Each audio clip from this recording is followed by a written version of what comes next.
Bom, pessoal, bom dia. Quarta-feira. Ontem, pessoal, não consegui postar o vídeo pra vocês aí, né? Que eu prometi dos meus ganhos de ontem, que eu ia fazer ontem, né? Minha esposa acabou passando mal e tive que parar, né? Com certeza, família em primeiro lugar. Mas, graças a Deus ela tá tudo bem, né? No dia de hoje, quarta-feira, vamos focar aí, né? Tá chovendo ainda. Mas eu peguei alguns trechos da CPI. Pra quem não sabe, tá tendo a CPI dos aplicativos em São Paulo, né? E a gente espera, né, que com isso aí tudo, né, venha algumas melhorias pra gente. Mas eu peguei uma das falas da presidente da Uber, né? O que ela fala, o deboche que ela tem com os passageiros, com os motoristas. Os valores, eles são menores individualmente por viagem.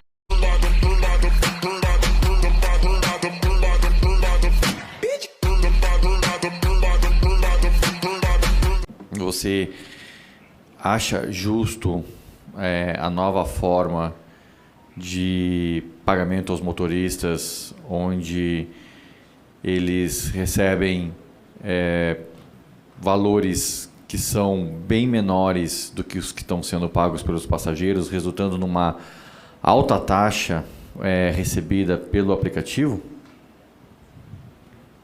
Nobre vereador Marlon, em respeito à sua pergunta, não teve nenhuma mudança em relação às taxas do aplicativo recentes. Não existe nenhuma mudança recente. O que eu posso afirmar é que a Uber sempre fica com a menor parte dos valores da viagem.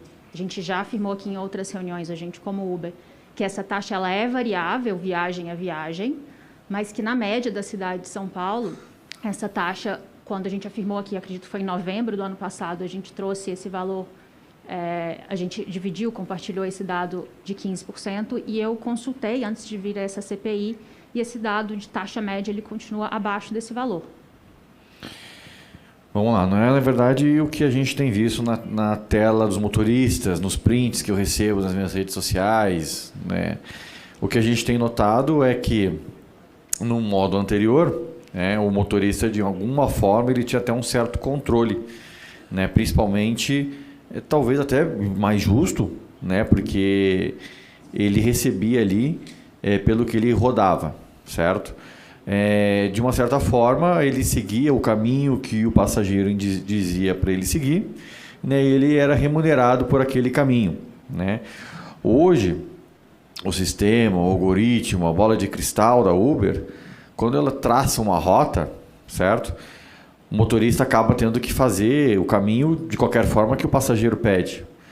E aí, quando ele vai ver, a taxa da Uber não foi de 15, como você relata, e sim de 40, de 35, de 30, às vezes passa de 40%.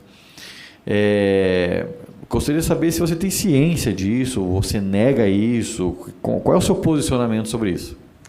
As taxas, quando a gente fala viagem a viagem, elas têm alguma oscilação, mas as taxas médias, elas continuam nesse mesmo patamar.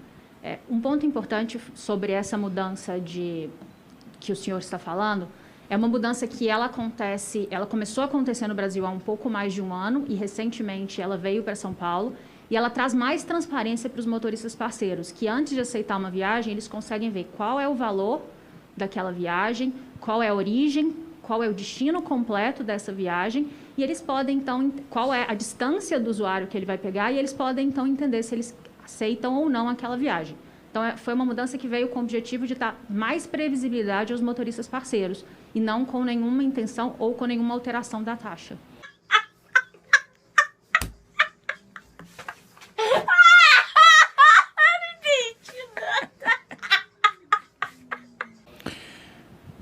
A maior previsibilidade que você disse, Silvia, na verdade ou você vai ganhar esse tanto aqui ou você não aceita a corrida.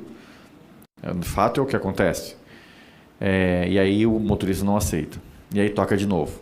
E aí ele recebe, ou você aceita só isso aqui, ou não tem nenhuma outra opção. E aí, quando ele já não aceita a segunda, ele recebe um alerta no aplicativo dele, dizendo, olha, se você não aceitar a próxima, eu vou te deslogar e você vai ter um trabalho para logar. E aí vem mais uma oferta para ele e ele recusa, porque não estava bom aquilo para ele também. Não era uma corrida boa para ele, ou era para um lugar perigoso. E aí ele é punido, né, tendo sua conta deslogada, muitas vezes no trânsito, rodando, né, e onde ele acaba tentando fazer o login dele novamente enquanto dirige. O que você descreve esse cenário? Como que você acha que você, Silvia, se comportaria num momento desse, atrás do volante, tendo que mexer no celular para logar sua conta, para tentar receber um chamado que faça valer a pena? Como que você entende esse deslogamento automático do aplicativo? Nobre vereador Marlon, o nosso aplicativo não tem nenhum tipo de punição por taxa de aceitação ou nenhum tipo de punição para os motoristas parceiros que não aceitam. Deslogar não é punição. Eles podem aceitar ou não aceitar as viagens que eles optarem por isso. Eu uso outros aplicativos, como, por exemplo, o Netflix. Quando eu fico muito tempo inativa, o Netflix me desloga. Então, não acredito no que eu ouvi. Não acredito no que eu ouvi. Não pode ser verdade isso que eu escutei agora. Quando acontecem não aceitações Mas consecutivas... É muito tempo, né? Eventualmente, para não ter nenhuma interferência no funcionamento do aplicativo e para entender, porque muitas vezes motoristas parceiros esquecem o aplicativo ligado, ele é deslogado e automaticamente o motorista parceiro pode logar a qualquer momento. Então, é uma função que existe para usuários, existe para motoristas parceiros, é uma função que acontece dentro do sistema para preservar o funcionamento do sistema e até mesmo para entender se naquele caso não ficou esquecido o aplicativo ligado. Isso é um tapa na cara da sociedade, ó. Mas no final das contas ele acaba sendo uma punição, porque se você não oferece para o motorista corridas que são boas, que têm um preço justo, e ele é deslogado por isso, ele acaba sendo uma punição. Isso. Não há nenhum tipo de punição para motoristas conforme a aceitação. Vocês não consideram, então, isso como um tipo de punição? Não há nenhum tipo de punição.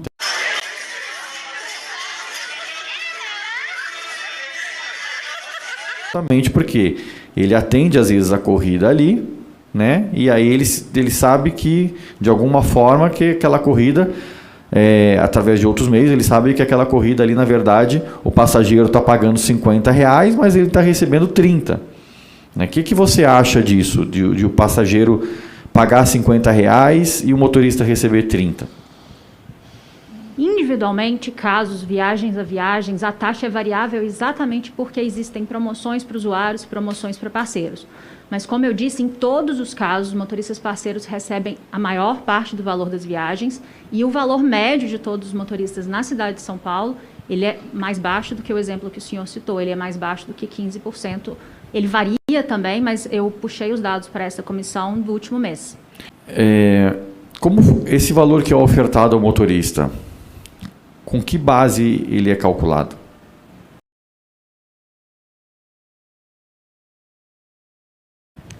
Ele calcula claramente, obviamente ele considera a distância e o tempo, mas ele também avalia condições do trânsito, ele avalia algumas promoções que podem acontecer ou não podem acontecer.